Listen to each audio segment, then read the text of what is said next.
Dobro večer, gospodo. Evo ovako da vi kažem ja. Pošto ne mogu da pojedemo i da popijemo, ovdje u Švic će da rademo i da urademo ovdje jedan sklekić, ovako mislim, za grudi, za ruke.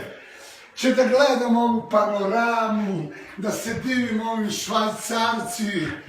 Evo vidite ovako, ja sam dobeo 14 godini za heroin 100 grami. Treba da odležim još 4 jer su mi dali 8 na sniženje. Evo ovako, puna sauna ljudi, debeli, lepi, crveni. Sad idem da vi pokažem šta je ladna voda, sneg, pošto vi ne znate šta je to.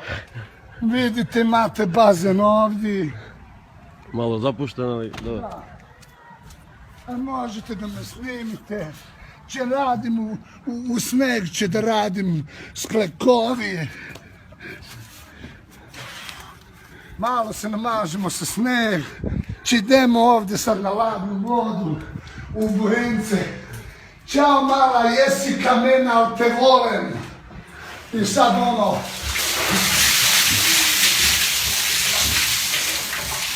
Ova je malo ladnija, da vi kažem pravo, ja ne uživam u Švajcarsku, nego patim. Hvala. Doviđenja. Ćao.